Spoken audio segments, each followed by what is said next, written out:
नमस्कार, आप देख रहे हैं बड़ी खबर और मैं हूं नगमा। ईडी यानी कि प्रवर्तन निदेशालय ने आज राहुल और सोनिया को 8 जून को पेश होने का नोटिस भेजा है। ये मामला नेशनल हेरल्ड अखबार से जुड़ा है। कांग्रेस का कहना है कि जिस मामले में पैसे का कोई ट्रांसफर ही नहीं हुआ, वो मनी लॉन्ड्रिंग का मामला कैसे बन सकता है। उन्होंने इसे राजनीतिक प्रतिशोध की कार्रवाई बताया है, क्योंकि याद करिए 2 दिन पहले ही दिल्ली के स्वास्थ्य मंत्री सत्येंद्र जैन को ईडी ने गिरफ्तार किया और इसके पहले फारूक अब्दुल्ला को भी जम्मू कश्मीर क्रिकेट एसोसिएशन से जुड़े एक मामले में समन किया गया। इसके साथ एक बार फिर ये सवाल उठ रहे हैं कि ईडी का इस्तेमाल राजनीति के लिए हो रहा है या जांच के लिए। डरेंगे नहीं, झुकेंगे नहीं, सीना ठोक कर लड़ेंगे। सोनिया गांधी और राहुल गांधी को ईडी का समन मिलने के बाद कांग्रेस ने निशाना सीधे प्रधानमंत्री मोदी पर साधा। कहा कि जिस मामले को 2015 में जांच के बाद बंद किया जा चुका है, उस मामले में अब ईडी का समन राजनीतिक बदले की कार्रवाई है। देश को गुमराह करने के लिए आए दिन मुद्दों को भटकाने की राजनीति में माहिर मोदी सरकार अब बदले की भावना में अंधी हो गई है। ये मामला नेशनल हेराल्ड अखबार को चलाने वाली कंपनी एजेएल की मिल्कियत यंग इंडिया लिमिटेड को दिए जाने से जुड़ा है। सोनिया गांधी और Rahul Gandhi young India limited के प्रमोटर्स हैं। इन पर आरोप है कि इन्होंने इसके जरिए मनी लॉन्ड्रिंग की। कांग्रेस आरोप को बेबुनियाद बता रही है। ये विचित्र केस इसलिए है कि जहां कोई पैसा नहीं है या जहां कोई प्रॉपर्टी का स्थानांतरण नहीं है, वहां पर मनी लॉन्ड्रिंग कैसे हुई, ये हमको कोई समझाए। माननीय मोदी जी के बहुत सारे काबिल जो एडवाइजर हैं वो समझाएं। सोनिया गांधी को ईडी ने 8 जून को बुलाया है। राहुल गांधी के लिए कांग्रेस नई तारीख की मांग करने जा रही है। इस बीच सरकार ने कांग्रेस के आरोपों को खारिज किया है। सरकारी एजेंसीज अपना काम करती हैं और मुझे लगता है कैबिनेट के निर्णय से इसका दूर दूर तक कोई नाता नहीं। कांग्रेस अपने 2 बड़े नेताओं को आए नोटिस के खिलाफ कानूनी के साथ साथ राजनीतिक रूप से भी लड़ने की बात कर रही है। नई दिल्ली से उमाशंकर सिंह, एनडीटीवी इंडिया। में माहिर मोदी सरकार। मनी लॉन्ड्रिंग मामले में गिरफ्तार दिल्ली के स्वास्थ्य मंत्री सत्येंद्र जैन को लेकर बीजेपी ने अरविंद केजरीवाल के सामने कई सवाल रखे। स्मृति ईरानी ने जोरदार हमला बोला और कहा कि सत्येंद्र जैन काले धन का मालिक है। केजरीवाल आखिर सत्येंद्र जैन को क्यों बचा रहे हैं? गिरफ्तारी के बाद भी जैन मंत्री कैसे हैं? क्या एक गद्दार को पनाह दे रहे हैं केजरीवाल?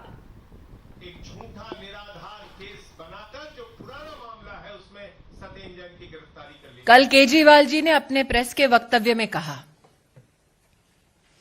भ्रष्टाचार मतलब देश के साथ गद्दारी। केजरीवाल जी, विनम्रता से मेरा अंतिम सवाल, क्या आप देश के गद्दार को पनाह दे रहे हैं?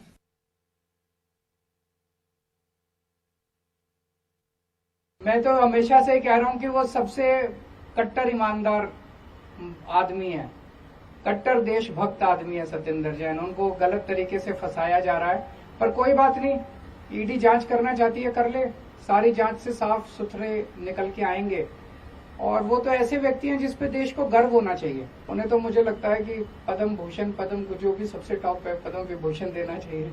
तो जो भी है, लेकिन वो ईडी वाले कर ले, सारे लोग जांच कर ले उनकी। सीबीआई ने और इनकम टैक्स ने तो जांच कर ली, उन्होंने तो पाया कि भाई सत्येंद्र जैन पाक साफ है।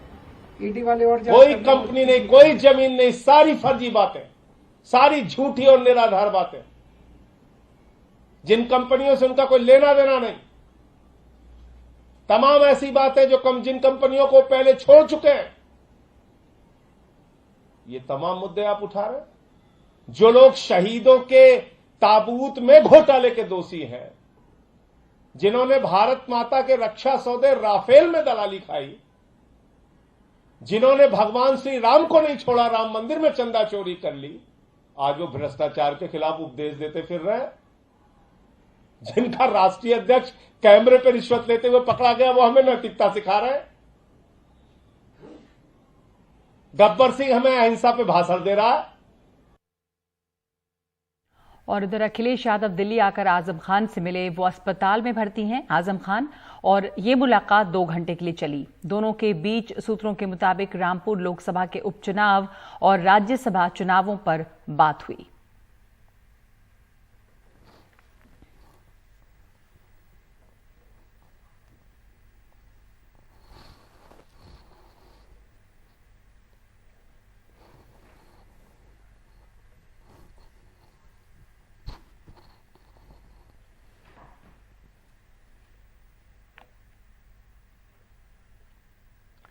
बिहार में जातीय जनगणना का रास्ता साफ हो गया है। सीएम नीतीश कुमार की अध्यक्षता में आज हुई सर्वदलीय बैठक में सर्वसम्मति से गणना को लेकर कई फैसले लिए गए हैं। इन फैसलों को एक ड्राफ्ट का रूप देकर कैबिनेट की बैठक में लाया जाएगा।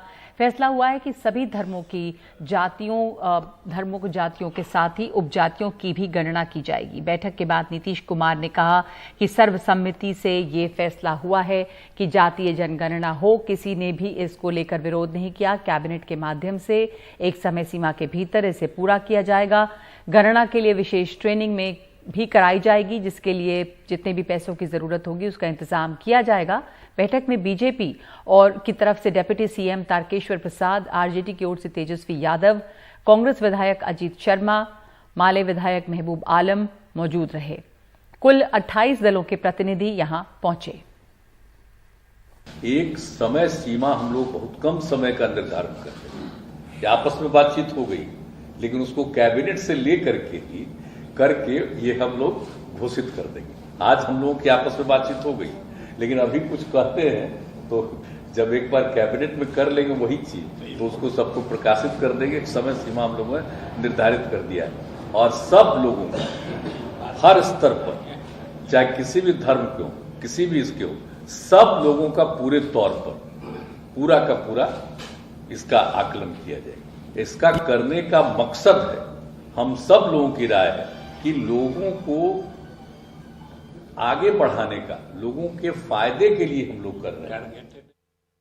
ये हमारी जीत है, ये लालू जी की जीत है और ये बिहार के गरीबों की, सभी लोगों की जीत है। और ये तो जातीय आधारित गणना यानी कास्ट बेस्ड जो है सर्वे, इसका जो है नाम है, और ये कास्ट बेस्ड सर्वे है, ना कि सेंसस।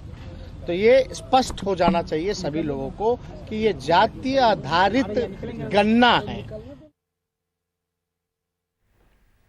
श्रीनगर में कश्मीरी पंडितों ने लगातार हो रही आतंकी घटनाओं के खिलाफ विरोध प्रदर्शन किया है, जिसमें एक के बाद एक कई कश्मीरी पंडितों को निशाना बनाया गया है और उन्होंने अपनी सुरक्षा की मांग की है। बल्कि वो सरकार को 24 घंटों का अल्टीमेटम भी उन्होंने दिया और देते हुए कहा था कि अगर उनकी मांग पूरी नहीं होगी तो वो सामूहिक पलायन करेंगे। इस चेतावनी के बाद पुलिस ने प्रदर्शन वाली जगह की नाकेबंदी कर ली और वहां लगे टेंट बैनर हटा दिए। पुलिस कार्रवाई से पहले नजीर मसूदी ने वहां का जायजा लिया। बीते 3 हफ्तों से यहां कश्मीरी पंडित विरोध प्रदर्शन कर रहे थे। बुधवार को यहां से टेंट बैनर गायब हो गए और किसी को आने की इजाजत नहीं दी गई। कुछ 100 मीटर दूर पुलिस ने इंदिरानगर इलाके में नाकाबंदी कर दी है ताकि कोई पंडित कर्मचारी निकल न सके। पंडितों ने यहां से पलायन कर जाने की चेतावनी दे रखी है। जैसा कि आप देख रहे हैं कि हमें फोर्सफुली यहाँ पे अंदर बंद किया गया है, तो या तो गवर्नमेंट चाहती नहीं है कि हम यहाँ से वैकेट हो, हमें मरवाने के लिए यहाँ पे छोड़ दिया गया है। तो हम एडमिनिस्ट्रेशन से ये दरख्वास्त करेंगे कि या तो हमें रिलोकेट किया जाए सेफर प्लेसेस पे जम्मू में या आउटसाइड जम्मू, कि हमें यहाँ पे मरने के लिए ना रखा जाए। 2010 के बाद प्रधानमंत्री विशेष रोजगार पैकेज के तहत करीब 4000 कश्मीरी पंडित घाटी लौट चुके हैं।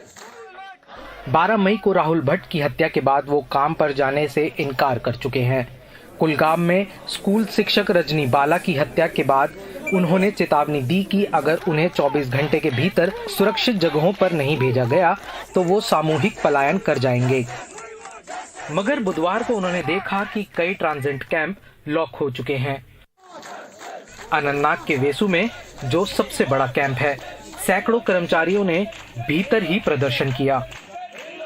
हमने सरकार के एडमिनिस्ट्रेशन के समक्ष हमने कल ये डिमांड रखी कि 24 घंटे के अंतर्गत अगर हमारा कोई फैसला रिलोकेशन का नहीं लिया गया, हमारी डिमांड पूरी नहीं की गई, तो हम मास माइग्रेशन करेंगे।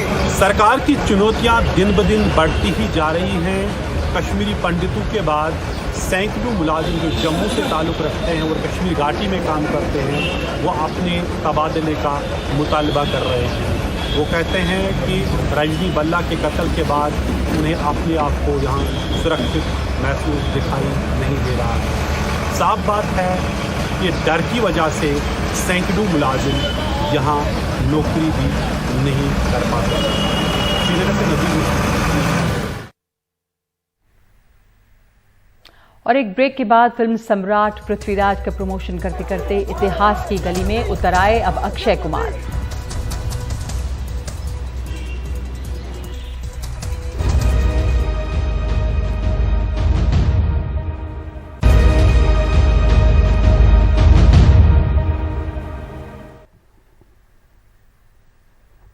इतिहास आजकल बार बार मौजूदा समय में खबर बन रहा है और इतिहास का आजकल हर कोई जानकार बन रहा है। अभिनेता अक्षय कुमार भी अब इस गली में उतर आए हैं।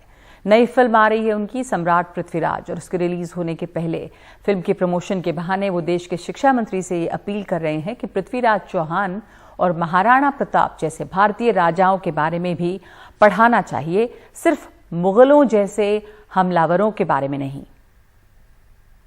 मैं तो इतनी सारी कहानियां इनसे सुन चुका हूं सम्राट पृथ्वीराज चौहान के, लेकिन अनफॉर्चुनेटली हमारे टेक्स्ट बुक में सिर्फ 2 या 3 लाइनें लिखी हुई हैं हिस्ट्री की किताब में। बाकी सारी चीज़ों के ऊपर लिखी हुई है, जो इन्वेडर्स के ऊपर लिखी हुई है, लेकिन हमारे खुद के जो कल्चर है, हमारे जो खुद के महाराजा हैं, राजा हैं, उनके बारे में 2-2, 3-3 अक्षर लाइनें लिखी हुई हैं। So when he kept on telling me, I was taken aback कि सम्राट पृथ्वीराज चौहान के बारे में इतनी सारी चीजें हैं और हमें पता नहीं।